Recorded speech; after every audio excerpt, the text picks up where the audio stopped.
Chào mừng Nị đã quay trở lại với series âm nhạc trên màn bạc. Bản nhạc Nị đang nghe đây là bài 13 ngày ở Pháp. Bản này cô nghe lần đầu từ một bộ phim Hàn Quốc có tên là Bản tình ca mùa đông. Nhưng sau này mới biết đây là một bản nhạc do một nhạc sĩ người Pháp sáng tác cho một bộ phim tài liệu cùng tên. Vậy thì người nhạc sĩ đứng sau bản nhạc này phải là người như thế nào mới có thể sáng tác ra một bản nhạc tình như vậy cho một bộ phim tài liệu? Này mình cùng tìm hiểu về ông nha. Trong thời kỳ French New Wave, ngoài Michel Legrand mà mình đã tìm hiểu ở bài trước ra, thời kỳ đó cũng cho ra đời rất nhiều nhạc sĩ tài hoa khác, trong đó có Francis Lai.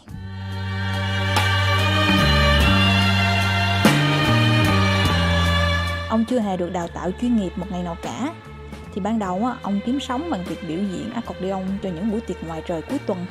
Sau đó tài năng của ông được phát hiện và ông trở thành một trong những nhạc sĩ chuyên sáng tác và đệm đàn cho danh ca Edith Piaf. Nhưng cơ duyên thực sự đến với ông vào năm 1965 khi ông gặp được đạo diễn trẻ Claude Lelouch, người đã đặt hàng ông sáng tác nhạc cho bộ phim A Man and a Woman. Giữa nhiều phong cách sáng tác, ông quyết định kết hợp nhạc jazz và bossa nova.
Do khởi đầu bằng việc chuyên sáng tác những bản tình ca, nên âm nhạc của Francis Lai đôi khi không phụ thuộc quá nhiều vào nội dung bộ phim.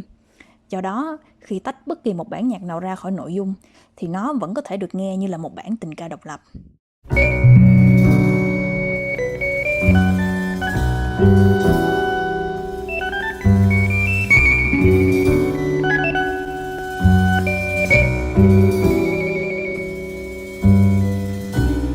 Avec notre passé pour guide, on se devrait d'être lucide, mais notre méfiance est à bout. L'amour est bien plus fort que nous. Qu'on espère ou qu'on se résigne. Bộ phim này sau đó đoạt giải Cành Cọ Vàng tại Liên hoan phim Cannes và thắng luôn cả giải Oscar phim nước ngoài hay nhất. Francis Lai nhận được đề cử ngay trong bản nhạc phim đầu tiên ông sáng tác. Sau đó, cặp bài trùng Francis Lai và Claude Lelouch tiếp tục hợp tác với nhau trong nhiều bộ phim khác nhau, trong đó có 2 phần tiếp theo của bộ phim A Man and a Woman. Les plus belles années d'une vie. Vous voulez vous évader avec moi? Celle que l'on n'a pas vue. Allez, embrassez-moi. Ce sera la folie. Il y a combien de temps que vous n'avez pas été folle?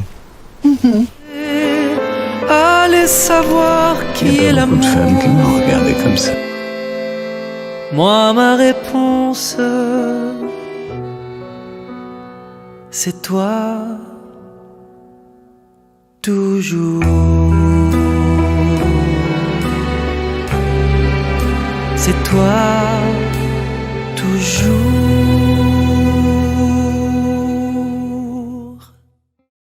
Ngoài Lelouch ra, Francis Lai cũng có cơ hội hợp tác với nhiều đạo diễn khác. Tổng cộng, ông sáng tác cho gần 100 bộ phim Trong đó có những bộ phim mà nhạc phim còn nổi hơn cả bộ phim nữa. Ví dụ như bộ phim này, tiếng Việt mình tạm dịch là Lữ khách trong mưa.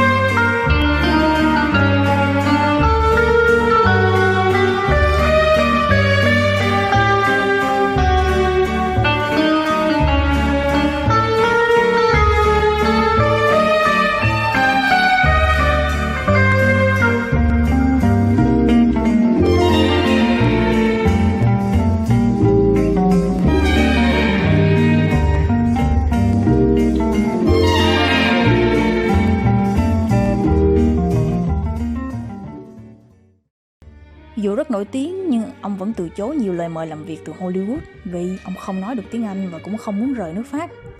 Tuy nhiên, vẫn luôn có những ngoại lệ. Trong đó có tác phẩm để đời của Francis Lai mà ngày nay ai cũng biết, đó là bản Love Story, được sáng tác cho bộ phim cùng tên vào năm 1970.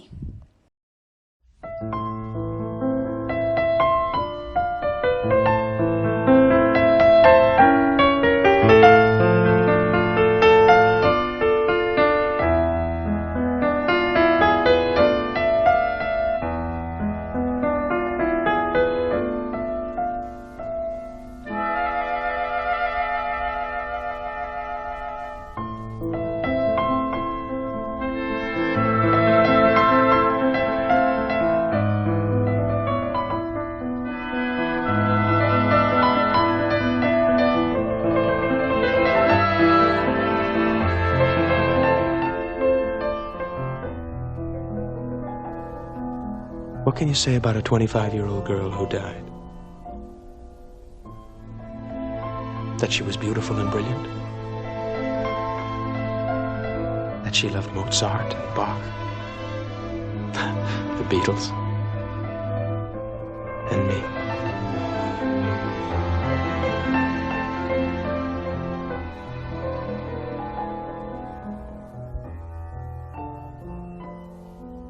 Bản nhạc này ban đầu không có lời, tất cả lời nhạc mình nghe đều được viết sau đó. Thì chuyện phim kể về cuộc tình buồn giữa Oliver và Jenny.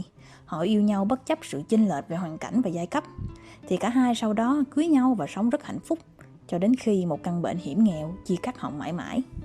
Thì theo lời kể của nhạc sĩ, ban đầu ông tính mở đầu bản nhạc với 4 nốt nhạc thôi. Nhưng sau đó ông quyết định thêm một nốt đô lặp lại phía sau để bản nhạc nó lâm ly hơn. Do vậy mà mình có giai điệu nổi tiếng này.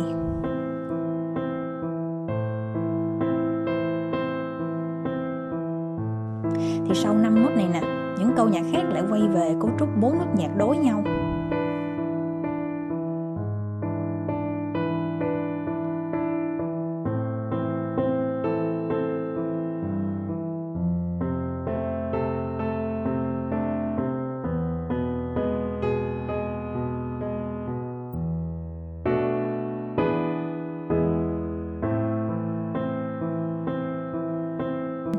Ngày nay chỉ cần nghe những nốt nhạc dạo đầu trỗi lên, có lẽ mọi người đều nhận ra đây là bài Love Story. Chỉ cần thêm một nốt nhạc thôi mà Francis Lai đã tạo ra được một giai điệu bất hủ cho một chuyện tình. Bản nhạc này sau đó đoạt giải Oscar cho nhạc phim hay nhất và đứng đầu bảng xếp hạng âm nhạc tại Mỹ trong 4 tuần liên tiếp. Bộ phim mở đầu và kết thúc với cùng một hình ảnh, một người đàn ông ngồi quay lưng lại hàng rào thép trong công viên tuyết phủ trắng, cộng thêm giai điệu da diết của âm nhạc, khép lại một chuyện tình đẹp và xúc động. Nếu chuyện tình trong bài trước kết thúc bằng câu họ sống hạnh phúc từ đó về sau, chỉ là không bên nhau mà thôi, thì chuyện tình này có thể khép lại bằng và từ đó họ sống hạnh phúc bên nhau, chỉ là không thể dài lâu. She fills my heart with red dazzles, with angel songs, with wild imaginings. She fills my soul with so much love that anywhere I go, I'm never lonely with her. No, who could be lonely?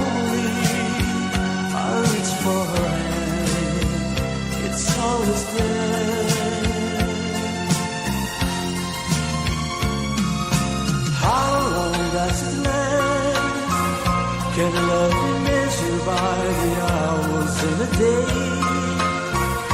I have no answers now, but there's much I can say. I know I'll need her till the stars all burn away, and she'll